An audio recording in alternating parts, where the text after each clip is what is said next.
Good morning, everybody. So just checking the time. It is 10 o'clock.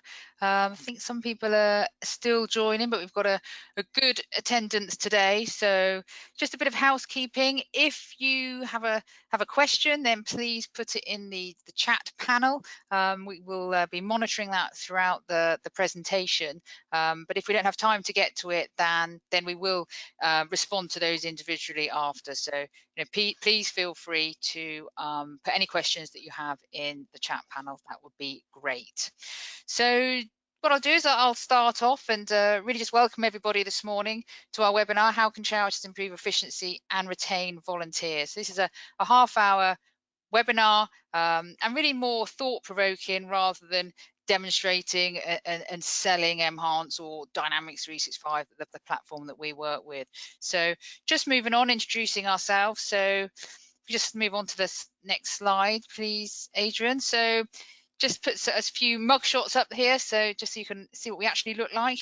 So Adrian Cole, he's one of our solution architects and works very closely with a number of clients, specifically in this sector. And Adrian will be talking through the slides today and his experience on volunteer management. And my name is Tory Cassie, so I work in the not-for-profit team here at m-hance, and I'm in business development. So without further ado, just going to run through a quick agenda. So I've got one slide on m-hance. I'm not going to talk about m-hance as an organization, just a bit about our experience, and then the following bullet points Adrian will talk through, and then at the end of that I've got just a few case studies and a few examples of where we have implemented volunteer management, volunteer engagement with using the Dynamics 365 platform. So quick introduction to m-hance. As I said, so we're a Microsoft Dynamics Gold partner. We specialize in Business Central finance system, and we also specialize in Dynamics 365 CRM. The types of organizations that we work with really do range from size and complexity. The ones nearer the top, such as Anthony Nolan, Christian Aid, some significantly large organizations, and these projects do run over a number of years. And then some, I suppose, lesser known, Royal Marines charity, for example, Lionheart, Tenebris Cancer Care. So really just to take away from this slide is we work with a range of organizations, and we work with a range of complexities really to meet their requirements. So a number of these that I'll talk about at the end in terms of how they've engaged with us on volunteer management, but everyone is welcome on this call. And what I'll do now is I will hand over to Adrian, who is going to talk through volunteer management and really I suppose we're in quite a privileged position in terms of, we're not an independent consultancy organization. We do specialize in Dynamics, but we work with not-for-profit sector and really addressing the issues and the challenges that they have. And we come across volunteer management as quite a key requirement. Lots of people are engaging with their volunteers using spreadsheets. They're not on their CRM system, or maybe they're in their HR system. And so when we're implementing fundraising systems, where a lot of these organizations, they start with fundraising, volunteer management does become part of that project, so that people can get that 360-degree view of an individual and the value they bring to their charity. So Adrian, I'll hand over to you. Thanks, Tory. Thanks for the intro. So good morning, everybody. So I'm going to get right into it. So as Tory mentioned, a lot of this is from the opportunities that we get to work with some fantastic charities out there. So we just put some thoughts together in terms of volunteer management. I think, managing volunteers isn't a one-off exercise, to say recruit new volunteers. It needs to cover a range of efforts and interactions to ensure you plan and resource for roles, attract the right talent, that you nurture those volunteers much as you would an employed member of the team. You identify their skill sets, needs and ambitions, and you recognise their contribution, and if need be, step them down or transfer to different roles as time progresses. Furthermore, volunteers often sit somewhere between traditional supporters who are hopefully on a CRM system and might be on a supporter journey, between that and maybe an employee recorded on an HR system who might be nurtured via a personal development plan with learning and development opportunities and objectives. What we see at m-hance, though, is often a bit of a fragmented approach to volunteer management, where people become volunteers for a specific requirement, but are not nurtured over time, either to move to other roles once that requirement's been fulfilled, or to understand from the volunteer what other skill sets they have or volunteering roles they could perform for you. So at m-hance, we believe this vital function within a charity represents a significant source of contribution, albeit in terms of time rather than money, and its management could be made easier through the use of technology to provide a consistent approach to the volunteer journey, along with the benefits of having all the volunteer information stored in one place. So now let's take a look at attracting volunteers. Okay. One of the first steps for attracting volunteers is to consider why you, the charity, want to engage with volunteers. Specific skills could be pro bono support or specific skill sets around IT or finance, or something unique and specific to your charity. Additional capacity could be to bolster internal teams, for example, on an advice and guidance help desk or with some administrative tasks.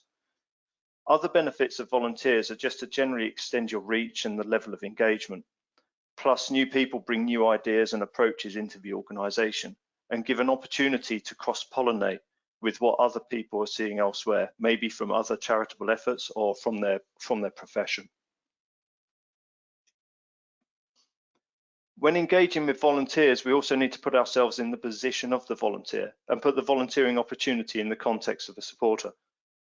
Why is it that they want to engage with you and devote their time to your cause?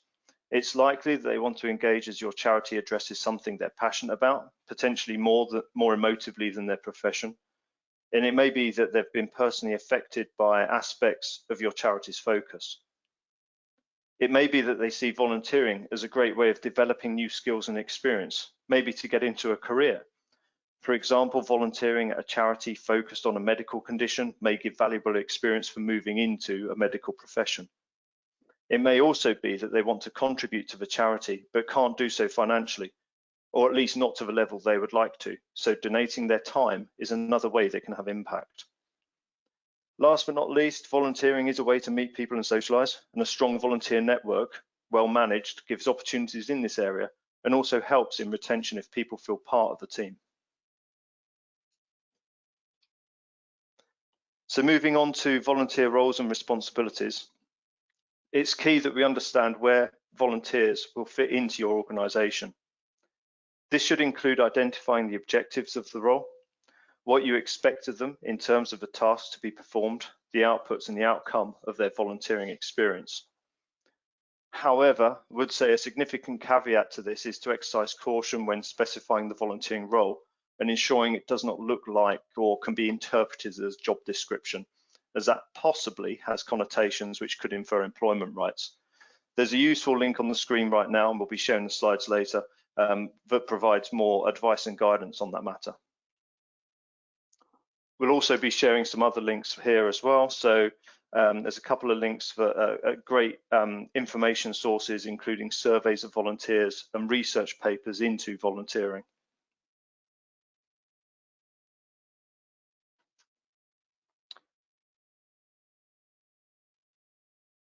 Once we've defined the role, we'll need to advertise, review applications, shortlist, interview, screen, and hopefully offer a volunteering role. Assuming all of that is done, we'll need to onboard. Volunteer opportunities can be advertised on your website. Local community could be word of mouth using your existing employees and volunteers local to that area, or regional networks or supporters from a CRM database who are within a certain distance of a volunteering opportunity. Newsletters could be things such as community or parish newsletters, or message boards and internet forums. Charity sector communications could be things like Third Sector and charityjob.co.uk, and volunteer networks could be NCVO and other sources.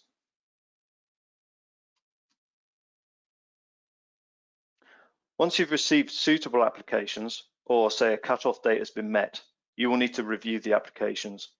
You probably already have a volunteer application and onboarding process mapped out, but if not, here are a few things to consider. You need to review the applications and make sure they're suitable for the role. If not, could they be suitable for other volunteering roles now or in the future? And if that's the case, do you have consent to keep their record on file? Do they meet the requirements specified, and do you need to perform any vetting? What does your onboarding process look like? Does it include the right level of training, familiarization, and individual coaching for their needs? And when do they get to meet the team? What agreements and screenings need to be filled?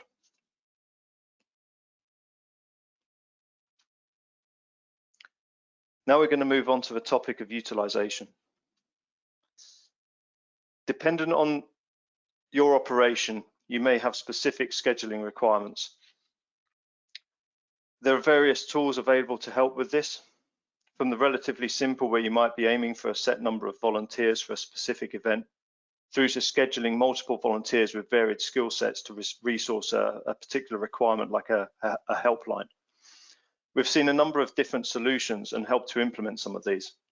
For example, you could use Dynamics 365 with our NFP 365 product and volunteer portal for an element of self-service. For really complex requirements with many different skill sets and roles and responsibilities, you could use something like field service with the universal resource scheduler. There's also innovation coming to Teams, to the Teams platform with Teams for first-line workers. And of course, there are various options with third-party tooling out there. I would exercise caution here, though, that you don't end up with another silo of data, which is then hard to extract. Similar to the availability scheduling, we've got some useful tools, both as part of a dynamic stack, the wider Office suite, and then there are also a plethora of third-party tools such as Concur and Expensify for time recording and expenses.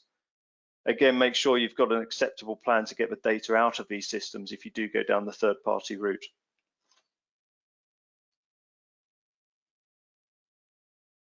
In terms of managing the interactions with your volunteers, we advocate the use of a volunteer management system to bring efficiency to the day-to-day management of volunteers.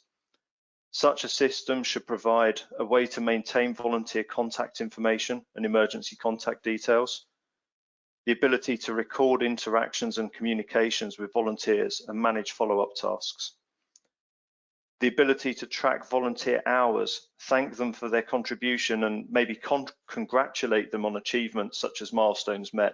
For example, if they complete 100 volunteer hours on the helpline, maybe generate a certificate or a badge that they can use. Track and action volunteer screening renewals and risk assessments, managing event and training participation for volunteers, and provide that overall 360-degree view of a volunteer, much as you would a supporter in a CRM database, which should include the relationships they have with other supporters, their interests, their motivations, and the interactions that they have with other teams within your charity. And overall, the ability to run reports against that volunteer data so that you can work out the best way to utilize your volunteers.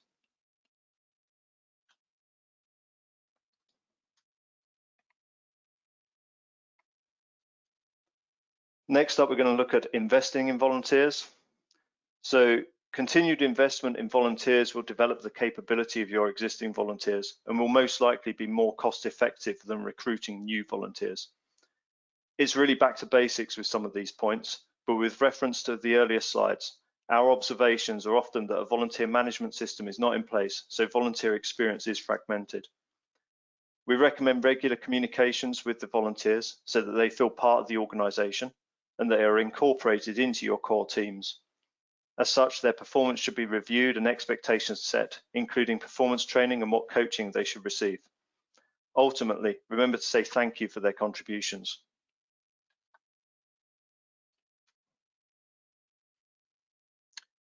Every charity needs to ensure they are leveraging the strengths of their volunteers whilst keeping them engaged and motivated. Make sure the right volunteers are assigned to the right roles. You may have volunteers assigned to roles that are not making the most of the skills they have or their passion and motivation for your charity. Regularly review motivations and skills with your volunteers. Talking to your volunteers about their motivations and the skills or qualifications they have during regular reviews enables you to identify potential opportunities and will help them feel valued. Recording their skills and qualifications in a structured way using a volunteer management system enables you to perform searches within your existing volunteer base when you need someone for a specific task. Training that you provide your volunteers should be recorded to help track investment in and personal development of your volunteers. And helping structure volunteer skills data will also help your charity provide focused volunteer training and development. Last but not least, let's talk about the retention of volunteers. So we recommend that you make first impressions count with a simple application procedure and smooth onboarding. That you look to avoid underutilization and create a positive atmosphere. That you incorporate volunteers into part of your overall effort, and that you always remember to say thank you. Hopefully, with all these points implemented, you'll be able to attract and retain the right volunteers for your organisation. So with that, I'm going to thank you for your time, and I'm going to hand back over to Tory just to wrap up. Thank you, Adrian. Yeah, I just wanted to, I suppose, recap on some of the points that Adrian's made. You know, what we see is that, you know, we engage with organizations who, you know, really embrace volunteer management as an overall strategy that they have throughout the organization. So there are, you know, third party or specific products for volunteer management, such as Assemble, which is one that I'm sure people are aware of. But what people tend to really want is to have that 360-degree view. So when you go into the database, into the system, and you do look at a contact, you can see that they are a volunteer as well as a member, as well as a supporter or a major donor or giver, for example. And so being able to have that fully integrated in a single database is what some of our clients, I suppose, that's where they see the benefits. Where organizations have extensive, complex volunteer management requirements, then we can integrate to those systems. But a lot of as our sort of, I suppose, Dynamics 365 projects, that the platform that we're implementing in the charities that I talked about before, they're really embracing volunteer management as part of the platform, which is great. So just I've just got 3 examples here. So one is Christian Aid. So Christian Aid, a very large charity and very reliant on their huge network of volunteers, specifically throughout Christian Aid Week, which unfortunately won't be going ahead this month. But you know, they obviously have a lot of volunteers, you know, in churches, you know, collecting donations, people going house to house for that specific week in terms of collecting donations. And you know, to be compliant, you do need to ensure that you capture all the details of those volunteers to make sure they do have the checks, to make sure that the hours as well, that they are, you know, working on behalf of you as a charity. And I think we remember back to, you know, a number of years ago when, you know, there was a particular a volunteer who, you know, is getting worked excessive hours for the British Legion, and I think they unfortunately passed away. So, you know, being able to track and monitor the hours that your volunteers work is now becoming part of regulation. You have to do that. And what better way to do that by giving organizations a portal? So this is Dynamics Portal. And this means that through a secure login, so once they've actually been approved and they've gone through the onboarding and they've got the checks and training potentially that has been delivered, they can get access to this portal, and it means that they can sign in, they can look at potential volunteering opportunities that they have, they can submit their hours that they prefer to work or potentially they have worked. So this also works in a number of organizations where they have shops or retail areas, for example, so people can actually log in and say, well, I can always work Thursday mornings, or I can work Friday afternoons, for example. But this really is about engaging with your volunteers so they feel part of you as an organization. Using this portal as well also means that not only can they submit data, which seamlessly, you know, updates within your Dynamics platform, but you can also, you know, push information back to volunteers as well. So it could be, for example, that they need to complete an online form. So instead of sending that through the post or through an email, you can actually put it onto the portal for them to do. They can also update documents. So for example, for Christian Aid, they can attach a certificate. I mean, let's say it's a driving license, that automatically will go against their contact record stored in SharePoint within their Dynamics solution. So, you know, ensuring that the volunteers feel valued and by you as an organization is really important. You know, it's a competitive industry out there, you know, and you know, volunteers are really valuable to your charity. They are your PR as well, for example. So to know that you are congratulating them on milestones, as Adrian said, that you are communicating them in a professional way as well is really important. So Christian Aid, they've been using this for a number of years now, have really adopted it and embraced it, and that it's been really great for them in terms of the portal side of things.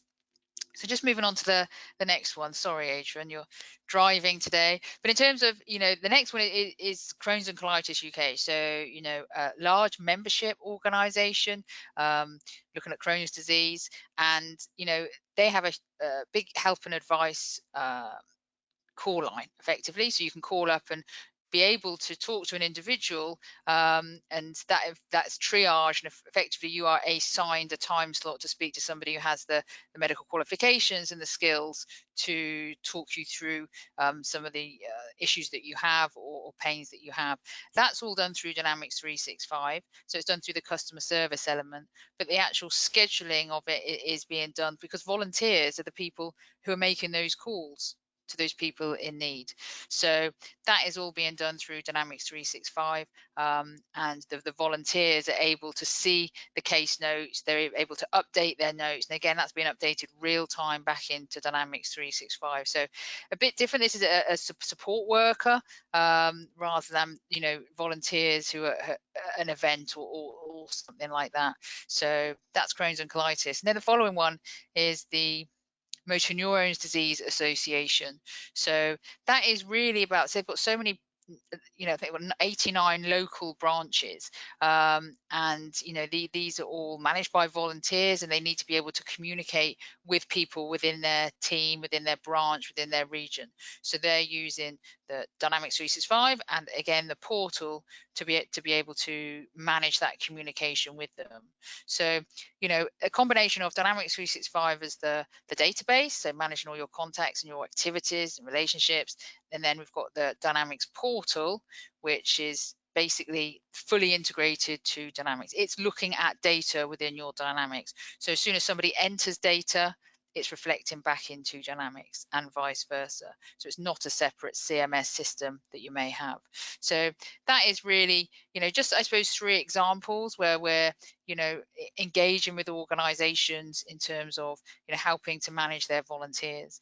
Now, something's also that's quite of interest that's coming up recently is, Dynamics has something called the Power Platform, and a lot of volunteers need to submit expenses. And is that, there's through my experience, which is a number of decades really in this sector, is do volunteers submit expenses that go through to the finance system to be paid, or does it go through to the CRM system to then be approved by their manager to then go to the finance system to be paid?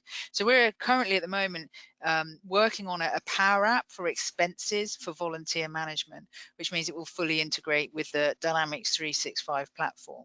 So we are, as an organization, constantly looking to extend and expand the functionality that we offer through our solution, which is NFP 365. And volunteer management is an area that is really growing, and it's really expanded in the last, definitely in the last sort of 12 months. And that's based on our experience of everybody wanting to have the data on one platform, on one system. So just a couple of examples there. There's some case studies on our website for MDNA, and a couple of the others as well. So feel free to have a look at that in more detail. But on the next slide, what I just wanted to do to wrap up really is just to say, we haven't shown product today. That was on purpose, not showing product. We're trying to do more thought leadership type presentations, and we do have a presentation or demonstration on Tuesday the 19th of May, so that'll be a 45-minute presentation of Dynamics 365 specifically around volunteer management. So we'll be looking at how the Dynamics portal can work, how we can engage your volunteers. So we'll actually looking at the software in that session. So please feel free to register for that. We're also looking at other areas of the system, such as Dynamics marketing. And unfortunately, due to the current situation, a lot of the events that we normally exhibit and present at have all been delayed, like Chase, Charity Technology Conference and so forth. So, we do a lot of webinars and events. There's a whole load of resource on our website. So the webinars that we've done over the past 6-12 months, you could please feel free to have a look at that. And that's all about segmenting your data, the 360-degree view, grant management, help and advice. So there's lots of information and as I said, sort of webinars that you can go onto there. So in terms of just looking at the questions that we may have had, so in terms of sorry, the 19th of May event isn't on our events URL. Damien, it will be soon. We only agreed the date yesterday, so I will pass that back. But yeah, we will definitely get that event on there, and we'll look out for your registration. I can send the presentation. If anybody else would like the presentation, then please feel free to send that through to us. And it did say, did you say it's now regulation to track volunteer hours? I believe it is. And in the new code of fundraising that was released obviously in October last year, it is documented in that regulation to be able to record the number of hours that your volunteers are working on behalf of you as a charity. This has all come about by some organizations where people are really uh, exploiting the goodwill of volunteers. So if somebody, for example, in November joined Royal British Legion, who's working like 80 years old, working 100 hours a week, that should be monitored. And yes, it is regulation. I believe you should do that. Somebody's just kindly said that it's under sort rules that you should be doing it. So yes, so there's easy ways that we can do this. I referred earlier in terms of the Power app, for example. You can just create a simple app where volunteers just put how many hours they have put in. But yeah, should be doing that. So other questions? I've had a nice thank you. So yeah, so hopefully that's answered the questions. Hopefully I'm on time, unless there's any other questions. Or Adrian, is there anything else that you wanted to add? No, I think that's good. Thanks for wrapping up, Tory. So yeah, just as you mentioned there, we've got the webinars there. We'll be putting the 19th of May up on our website shortly. And if there's any other questions there in terms of sharing the slides, we'll be sending those out after the call. Brilliant, excellent. All right, and I've just seen your comment, Duncan. Yeah, I will address that link as well. So brilliant. All right, well, I hope everybody's staying safe, and thank you very much for coming on the webinar today. And yeah, hopefully you'll hear from us soon, or we'll see you on another webinar. So thanks, Adrian. Everyone, hope everyone has a great day.